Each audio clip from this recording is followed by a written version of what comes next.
আজকের বিশ্বে অনেক বেশি সমালোচনামূলক এবং সন্দেহপ্রবণ হয়ে উঠেছে। আগে মানুষ অনেক কিছুর প্রতি শ্রদ্ধা দেখাতো, কিন্তু আজকের যুগে বিশেষ করে তরুণ প্রজন্মের মধ্যে এই শ্রদ্ধার অভাব দেখা যাচ্ছে। তারা প্রায় সব কিছুকে যাই হোক তাতে আমার কি বলে উড়িয়ে দেয়। এই যাই হোক মানসিকতা আমাদের সমাজে ছড়িয়ে পড়েছে।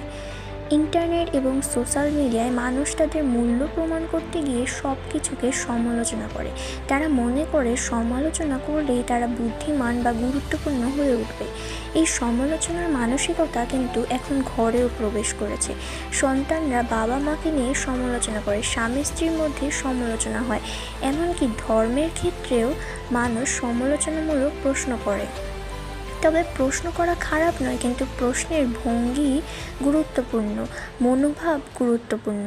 প্রশ্ন শ্রদ্ধার সাথে করা উচিত, অহংকার বা ঘৃণার সাথে নয়। এই মনোভাব সম্পর্কে আমরা কেন কথা বলছি? কারণ কোরআনে নবী সাল্লাল্লাহু আলাইহি ওয়াসাল্লামের প্রতি তার পরিবার, সাহাবী ও মুমিনদের মনোভাব বা দৃষ্টিভঙ্গি কিভাবে পরিবর্তন হয়েছিল তা তুলে ধরা হয়েছে, যা খুবই চমৎকার। নবী সাল্লাল্লাহু আলাইহি সাল্লাম যখন নবুয়ত গ্রহণ করেনি, তিনি একজন অবশ্যই পরিবারের অংশ ছিলেন। তিনি হয়তোবা কারো স্বামী ছিলেন, তিনি হয়তোবা বাবা ছিলেন বা ভাইপো ছিলেন, কিন্তু যখন তিনি নবুয়ত গ্রহণ করেন এবং আল্লাহর রাসূল হন, তখন তার স্ত্রী, মেয়ে এবং চাচা কখনো তাকে স্বামী, বাবা বা ভাইপো বলেননি। তারা সবসময় বলতেন রাসূলুল্লাহি ওয়াসাল্লাম।